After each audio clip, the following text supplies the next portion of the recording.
Hello, everyone, and welcome to British Literature 2.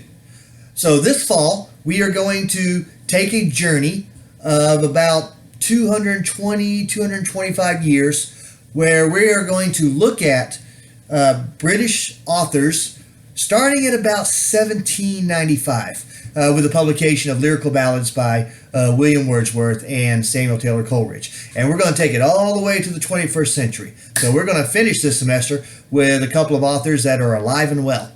So, what are we doing this week? There's a couple things that you need to do.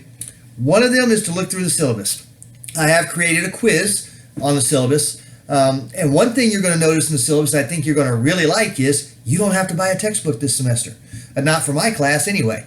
All you have to do is understand that the textbook is actually in your class page. And if there are readings that are not covered in the textbook, I've provided links to those or PDF files of those as well. So that'll be something you like. But pay attention to how to communicate with me. Start with email. We can do a tutoring conference with WebEx if we have to. We can communicate however you like.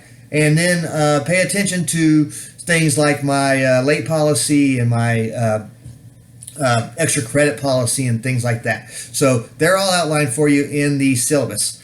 That's the first thing you need to do. If you've gotten this far, you know what a syllabus is. You've probably taken quizzes on them before. So we're going to continue doing that in this class. The second thing you need to do is go ahead and do the assignment for pre-1795 British literature, or British history more than literature, to be honest with you.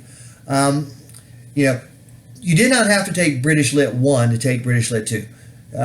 All British Lit 1 means is that it starts somewhere probably in the 900s AD or 800s AD and moves all the way up into about 1795, which is when the Romantic era starts. And we're going to start with the Romantic era. And then, but you need to understand what happened before the Romantic era in order to understand some of the readings we're going to have, particularly in the beginning of the semester. So you need to know what the Magna Carta is. That's going to be a part of the test. You need to know what the Declaration of Right is. And you need to know what the Interregnum was, because when we read Edmund Burke, he's going to mention those documents, and he's going to mention that time period. So to have an understanding of what his argument is when we read his essay, you're going to need to understand just what those things are. So we're setting the foundation now.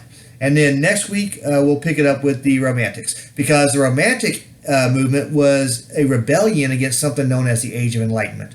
And we'll get more into that. You're going to have to know what the Age of Enlightenment is at the end of the quiz, but we're going to get more into that when we see how the Romantics, what was it they were rebelling against? What was it about the enlightened thinkers like Alexander Pope and Samuel Johnson and people like that they didn't like, that they wanted to start a new movement? And they did it with the publication of Lyrical Ballads. So, hey, we're going to have a great semester. We're going to read a lot of great authors. You're going to learn a little history along the way.